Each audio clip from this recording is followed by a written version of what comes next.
There we go. There's our audio. And hello, everyone.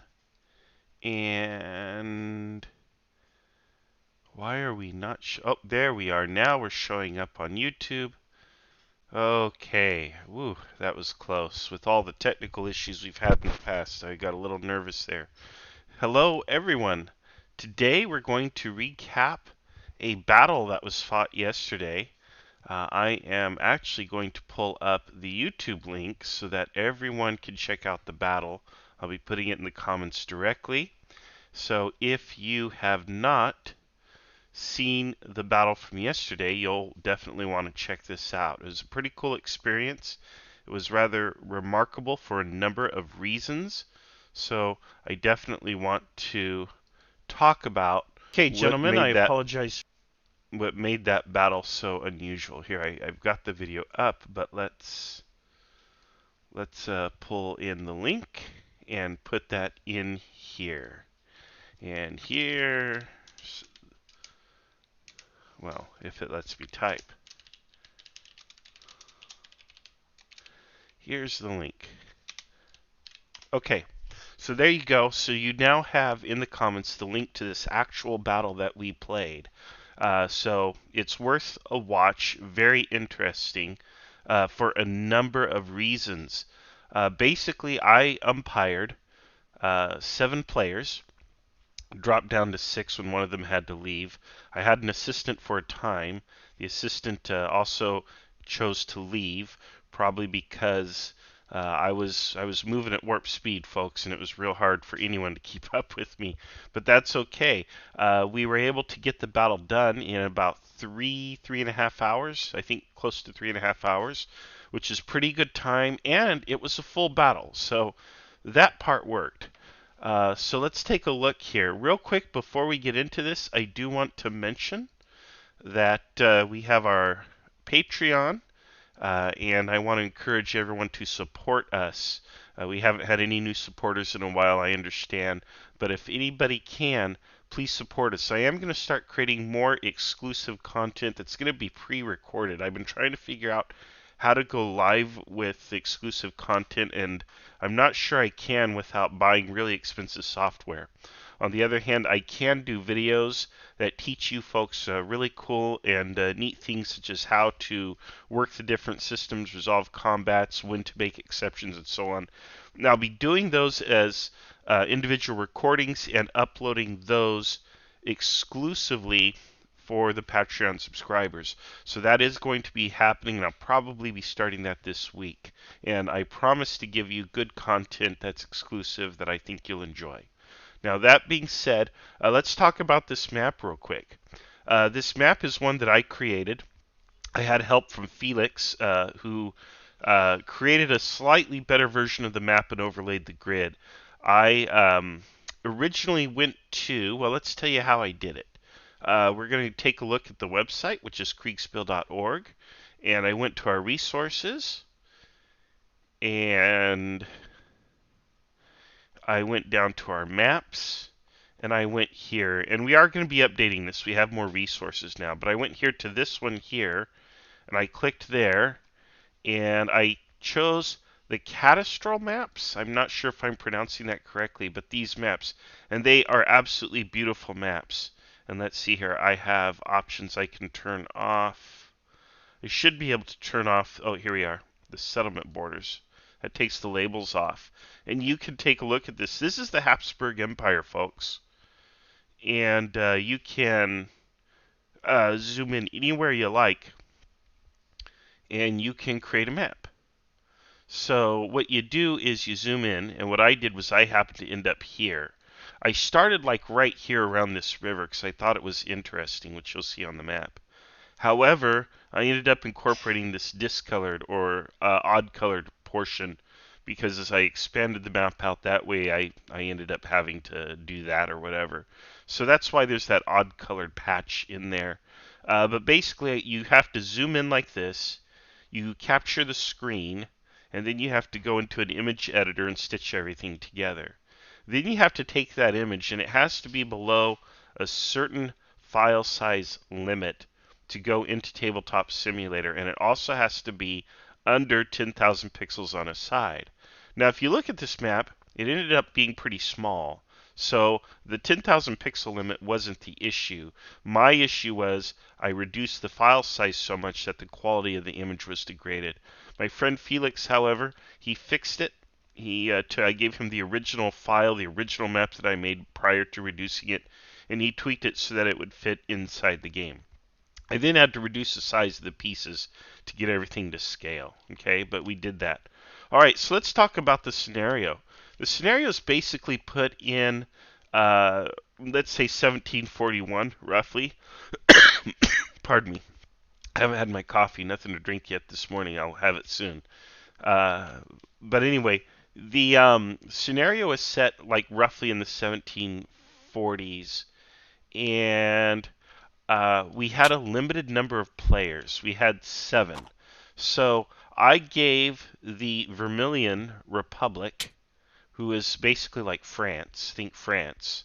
I gave them 4 brigades. So each player had small commands. And again, not having much in the way of help for umpires, I only had 1 volunteer. Put me into a situation where I had to kind of keep things small, and that's okay. The guys at Army University told me this is literally how they run it. You each get a brigade, you get some artillery, and that's basically it. And that keeps the game manageable. I also threw in supply wagons, but I probably should not have. As usual, they were treated more or less as an afterthought. They just trailed everybody, and that's fine. For some of these short skirmishes, you really don't need these. I know in the brigade system rules, you need to have the supply wagons in order to recover disruption from units, but I typically bend that rule and I just recover disruption if the unit stays still for a turn or so. So as long as the units are standing still, I'll recover their disruption. Okay, over here we have what's called the Southern Duchy. So in the red versus blue, Vermilion versus Blaureich universe, if you will, we have also what I call evil Switzerland. A friend of mine who is European told me that's actually default Switzerland. So whatever. But I had a couple of well, let's talk about Southern Duchy. Southern Duchy essentially is, again, it's like Switzerland. You take the worst of Switzerland and Romania, you put it together, but you give it a really, really powerful but small army. And so the Southern Duchy has these super elite troops that will throw 2 red die in an engagement if they are at full strength. And then, according to the lore, as we call it, the Southern Duchy, being so small, rounds out its forces with mercenaries. So they've got a couple mercenary units here called the Stahl Falcon, which is Steel Falcons or whatever. That's the mercenary company. So you have here the Gold Division, which is the elite division. And then we have, we'll just put them here for the moment. And then you have the mercenaries. Okay, so these folks all came into the battle, and I believe the second company, was it the second? I can't. No, the second company was in the south, and I believe first company was in the north. Even if it's reversed, the unit composition is identical, so it doesn't matter aside from the number. I gave them a couple cavalry blocks, and again, I told them they were scouts. I did not want them to do Napoleonic cavalry charges and such, simply because I wanted them to use the blocks as scouts, and I just didn't have the manpower, if you will, to run the game at a much higher degree of complexity. And I wrote about it in my journal, of course. Here's my journal. So I wrote about it there. So there you have it. But I have recorded the experience for posterity and will learn from this experience. And okay, so here we go. So both sides basically had to decide what their plan was, how they wanted to get into battle. And then I did this kind of crazy thing where I just fast forwarded it. One of the problems I run into when people play is they want to send letters to each other. They want to send mail to each other as they march in. They want to change their orders every turn. It's not all the players do that, but some players do that. And it's just extra workload on the umpires. It's frankly kind of unnecessary. So I basically didn't allow much of that. And I fast forwarded everything basically more or less to the point of contact. This was probably a little hard on my players and my assistant who departed the game after they made contact. I think my assistant was kind of overrun because I was moving things too quickly and I wasn't stopping to explain to people, hey, here's what I'm doing and here's why I'm doing it. I get that. Another thing that I ran into where I kind of bumped heads with one or two of the players was I wasn't giving them screenshots all the time. And I'm like, what do you mean screenshots? You don't get screenshots in Kriegsspiel. But it is something that I do sometimes do, and apparently a lot of the other umpires who have been running games for a while typically do that. It's standard. And in the brigade system, theoretically, you are supposed to give a close up screenshot. And again, in the interest of time, I was just kind of running past that and not giving screenshots every turn. And there were some critical moments when players wanted that screenshot rather than my verbal description.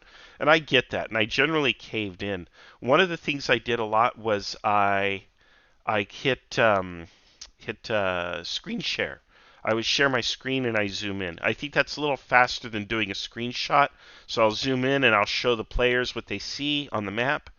And then I also like that when they're giving orders because then there's less misinterpretation of their orders. Now I know that's actually at the heart of Kriegsspiel, right? They're supposed to write orders and then I interpret the orders and I might totally get them wrong, but that's what happens when you write unclear orders because Kriegsspiel is fundamentally an exercise in writing orders. It's a training exercise. However, I'm kind of nice about that. But, my style of umpiring is a little different. I come from a school or a system, if you will, where it's me versus the world and it's got to run and it's got to run fast because time is limited. And so I just kind of have my style, but it clashes apparently with some of the other players and umpires, and what can I say? But nonetheless, the game ran. It ran in 3.5 hours, and it was fought to a conclusion. So that's pretty good, in my opinion. It's a win. All right, so here's what happens. The Southern Duchy comes in, more or less like this, and they are coming in around here. And they're actually coming in three mutually supporting columns, with one coming here to the south. And I'm probably getting this a little bit wrong, and one coming in to the north, like that. Cavalry is stationed here. So we'll put the cavalry blocks on to illustrate. And you'll be able to watch the video. And while I'm doing this, I just want to say hi to everyone who's here today. Hello to Achilles. Hello to George. George, you're asking if we're going to see any games today. They are playing a game live today, right now. It's a small game, and I think it's kind of a test game. They're testing something, but they are playing it right now in the Discord, and I wouldn't be offended if you hopped off to go check that out. Nonetheless, I don't think it's being recorded. Again, it's a test of concept. They're testing something, some new, technique or innovation. I don't know how it will go, but that is happening now. And hey, there's Dave, who's just watching the replay of the game. Awesome. Good to see you, Dave. All right, so the Blaureich forces, which is really Southern Duchy forces, come in this way, while the Vermillion forces come in from the north, and let me draw the little arrows for them, and they basically take two paths, coming in here and coming in, I believe, this way. So they come in those two ways. So obviously they're going to meet right around here. And the two units in the north were the, I think it was the 6th and the 8th. And then the 7th and the Guard came in the south. Now, the Guard commander, Jan, is his name, Jan Heinemann. He has, by the way, a fantastic YouTube channel called Let's Play History. Check that out if you haven't already. Check that out and subscribe. Also, Dave Pumphouse has a really cool YouTube channel too. You should check that out and subscribe. He was playing a naval game, Ultimate Admiral, which I also have and have played, and is a really cool game. It's still in development, so it's basically a beta, but it's very playable and it's a heck of a lot of fun. Dave, while you're here, if you're still on, feel free to drop the link to your show in the comments, please, so our players can check out your channel. Okay, so basically the units come into contact, and this is where it gets hard. Anytime the units get into contact, things slow down because the players suddenly scramble and begin sending orders to deploy, and they also send messages to each other. So there's a lot of things that happen at the moment of contact. You know what? For the sake of simplicity, I'm just going to delete the supply train blocks. We don't need them. Just because I had them in the original doesn't mean I need them here because they are not a factor. We'll just put these right here for now. I'll sort these. One of the things I want to talk about as an aside, though, is the second division came down here and ended up parking right here. And that was my good friend Peter Fryer. And Peter Fryer parked right here. And what he was trying to do was look to the south to see if anything was coming from the south, which there wasn't. But it was a smart move. You have to scout. That's the essence of Kriegsspiel. If you're not scouting, you're going to miss out and you're going to get ambushed. You're going to lose. And let's see here. So while he was here, he actually paused for like 3 or 4 turns, which really surprised me. And I was like, dude, you got to get going. You got to get going. But he's in command. He's doing his own thing. And we ham up the role play a little bit. I throw out there, oh, look, one of your lieutenants is going to find some eggs and make you some eggs. And, oh, they found a goose in the courtyard that's rather aggressive. And, what I'm really trying to do is encourage the player to get the lead out and get moving. But I'm also having fun with the player. And Peter, of course, hams it up. He's an old school Kriegsspiel player. And so he's like, oh, we'll catch the goose, we'll put it in a cage, and he gets rather detailed. And it's good fun, and it is fun. But remember, when you play this game, when you get into the role play, which we strongly encourage the role play, it's like the salt and the pepper, it's the seasoning in the dish. But when you get into the role play, it does slow things down for you. Like there are consequences for your role play. Sometimes those consequences are beneficial, but it's a little uncommon. Generally, they tend to be a little more negative, but they always add a lot of fun, a lot of spice and flavor to the game. So we certainly don't discourage it, but just be careful with your role play. Sometimes, though, players go too far. They're like, oh, we're going to execute the prisoners. Well, wait a minute. First of all, we don't do that here, okay? No such order like that. We don't allow that to even be given. We shut that kind of talk down immediately because we don't play with things like that. But the other thing is you'll get players who will say, well, I want to send a spy on a mission and do this and whatever. And that gets to be just a little much. But what Peter was doing was just good fun, and that was enjoyable, and they captured the goose and moved on. Eventually, though, he did come around to the south here, like this. Okay? So what ends up happening was these forces here, in particular, ended up being heavily engaged right around here. I ought to load the original module. But it's in the end state of the game. It was saved in the end state of the game. And then 3 here, and flip, and actually 4 like that. So what ends up happening is they all make this they eventually go in. So I think he was stacked like that. And I think he had artillery right here. And I'm operating from memory. And we're going to talk about what made this battle particularly unusual and why I think it was really so remarkable. So I'm going to get this wrong. I don't know. I think it was the 8th Division came in here from the north, more or less. They weren't in a straight line. They were a little more conformed to the terrain, but let's see here. We have the 6th Division is coming here. They get blasted as they come through. And here we are, like this. And I can't remember. The 2 batteries ended up not being consequential. They really couldn't get into the fight. We had the 7th was here, more or less. Oop.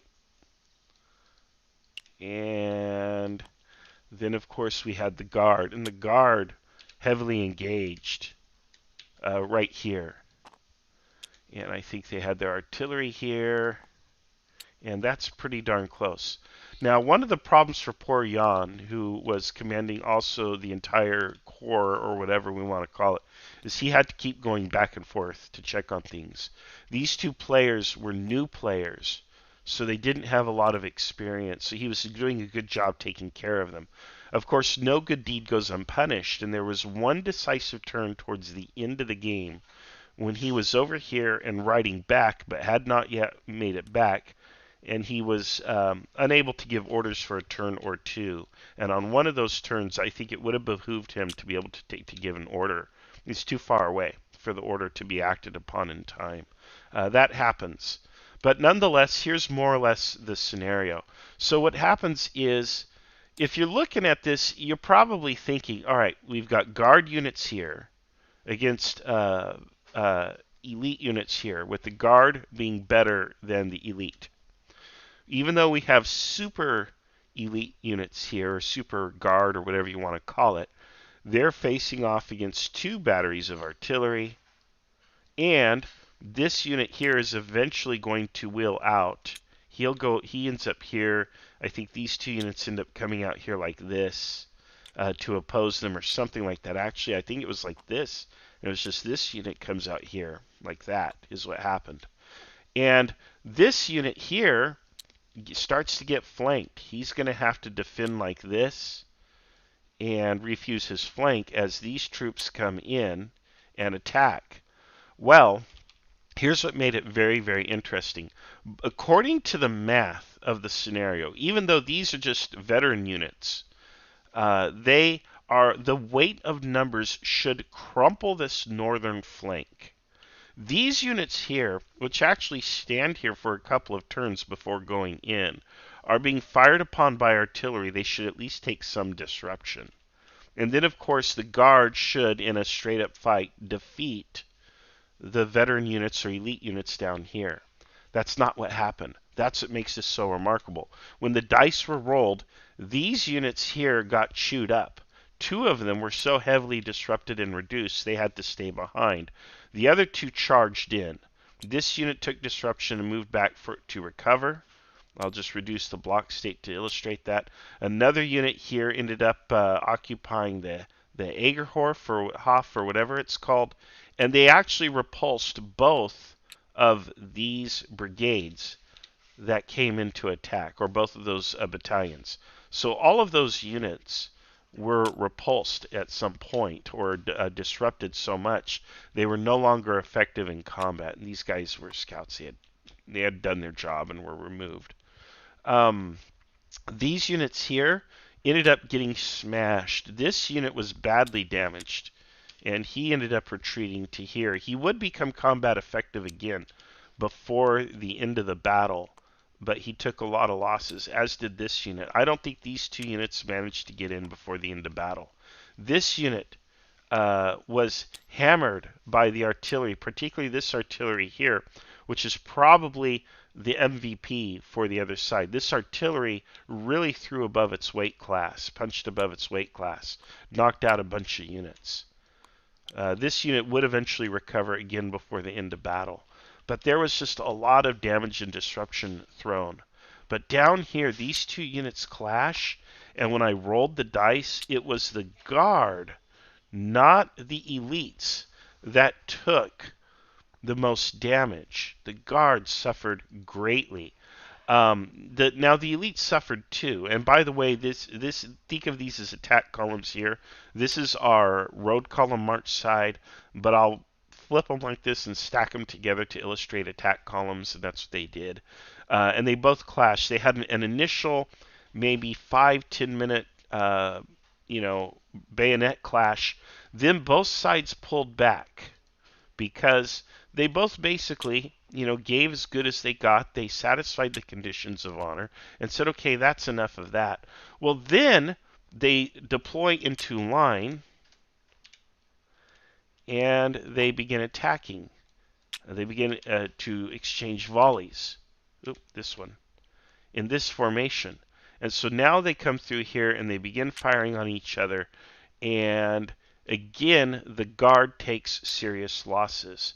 Actually, I think yellow's formation was more like this. So that allowed them, and that was a genius move, by the way. This was Peter, the guy who captured the goose, was then able to flank this particular brigade here, which gave him some benefits and an advantage. The brigade, the guard began to give way. The guard started to suffer losses and eventually did collapse, which of course led to the collapse of the whole battle because you have these units here, which are falling back, okay, and now the guard is beginning to fall back. So the only units that are intact are here in the center, but these guys have suffered significant losses here and here. This unit and this unit both get chewed up. The final thing that happens, of course, is the most elite troops of all come in. The cannon, the artillery fire, which I expected to chew them up, did decimate these front two units. Decimated both of them, however, did not destroy them. The other two units were able to pass through. The artillery, one of them was completely destroyed. We'll just get him out of there. And then the other one was forced to retreat. Then, of course, they smashed into these units, the infantry, and, of course, destroyed them, or defeated them. Didn't really destroy them. So at the end of the battle, Vermillion Republic has to retreat, and the Southern Duchy holds the field. Now, why did this happen? And the answer is very simply, it's the dice. The dice favored the Southern Duchy far more than the Vermillion, and that was highly unexpected. Generally, the dice average out over time, but again, you can look at the video and you can see how I resolve the combats, and the Southern Duchy is winning the die rolls more often than not. So we had kind of an anomalous situation. So what I just called that was, hey, it's a soldier's fight. The soldiers on one side did a lot better than the soldiers on the other side, and that's what it was. One team just picked a bad day to have a bad day, and the other team had a good day, and there you have it. Both strategies were solid and effective. Both sides were well led. Both sides performed admirably. I really had to nitpick to find criticisms for the commanders. Even the new players, I think, did just fine, coming in the way they did, passing through the woods to attack the enemy on the flank. I do want to say that players have an unusual affinity for the woods, like here, wanting to set up on the edge of the woods, because players think that woods give them a bonus, because in Hex Encounter war games, usually wooded tiles give you a defensive bonus. It doesn't work that way in Kriegsspiel. You don't get a defensive bonus. You take disruption because your line or your column are moving through the trees and the bushes. So it's not actually such an advantageous or good thing to be in the woods. So just keep that in mind. Anyway, let's take a quick look at comments here. Yes, Dave mentions not bad for a bunch of guys with pikes and pitchforks. And yes, we told the Vermillion players, and they should have known better, right? They should have known. Come on. But I told them that the Southern Duchy were backwards farmers, and they were armed with pikes and pitchforks. This battle theoretically is the first time the Vermillions encounter the Southern Duchy in battle, according to the lore. Of course, that rumor was rapidly dispelled when they got into combat. But there's the joke. And Pot-Bellied Slim says maybe they didn't know enough to lose. And I would say that could very well be true. They probably did not know enough to lose, and instead they won. But it was a remarkable battle because the dice excessively went in the favor of one side than the other. Very interesting experience overall. Here I am umpiring 6 players on my own. I'm tearing through it. I'm probably burning some people out by doing it. But it was overall, I think, a positive experience, particularly for the players.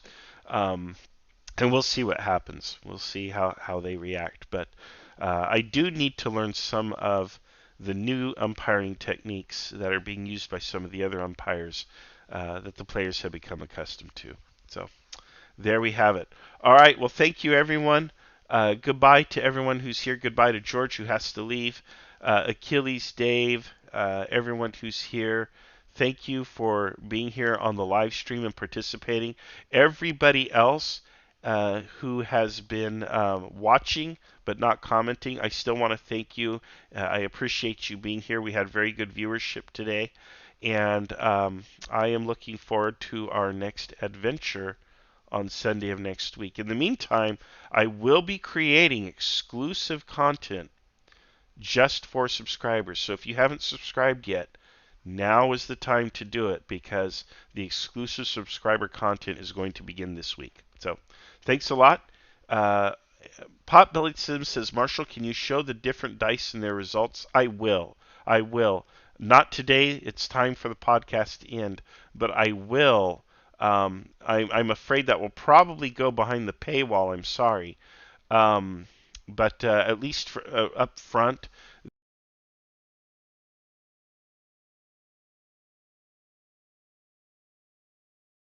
there's my audio back. At least for now, the system discussions, the detailed ones, those are going to be paywalled. Part because I'm going to be talking about other people's systems, and I don't think they want me to just scatter that to the four winds. But we'll see about that. But we will talk about it. Dave mentions, have you ever tried to invoke a dead ground rule? Sometimes the Roman generals made armies fight with the woods or river to their back to make them fight harder.